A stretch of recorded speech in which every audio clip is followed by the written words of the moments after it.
Pero dakong 7:46 p.m.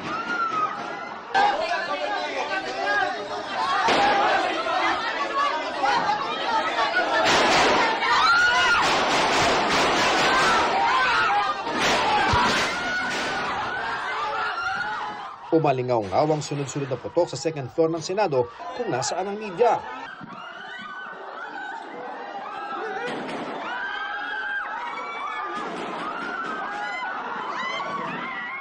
Ang mga nagko-cover na media noong mga oras na yon, kanya-kanyang kubli habang pilit na binabalita kung ano ang nangyayari. Ilang sandali ring narinig ang putukan.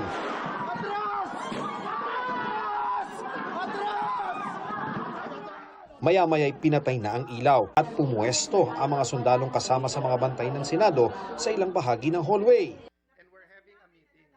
Bandang alas 8 ng gabi, nag-live stream si Senate President Alan Peter Cayetano. We are allegedly under attack. Kasunod nito ay ang ilan pang miyembro ng mayorya na nasa loob ng Senado noong sandaling nangyari ang putukan. Ganun pa man, hindi tama itong nangyayari. Kung nais nilang dakipin si Senator Bato, hindi nila dapat ipinsala ang institusyon ng Senado, ang building ng Senado at ang mga senador.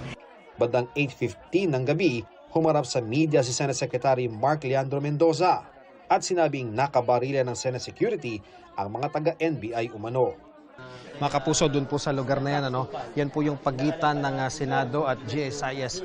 Diyan po naganap yung malalakas na putukan, mga sundalo po at mga usaa yung nakita natin na talagang ma-action po ang naging tagpo dyan at mabuti lamang po sa mga sandaling ito ay humupa na ang tensyon.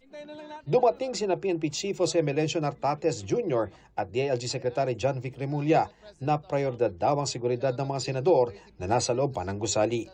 That is my number one priority, to secure the senators. I will not arrest Senator Bato, just to be clear.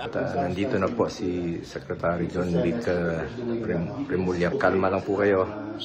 Tayo natin kung ano talaga yung nangyari. Sa mga kababayan natin nakikinig, huwag muna kayong masyadong mabahala. Pero ang pagsangkot sa NBI,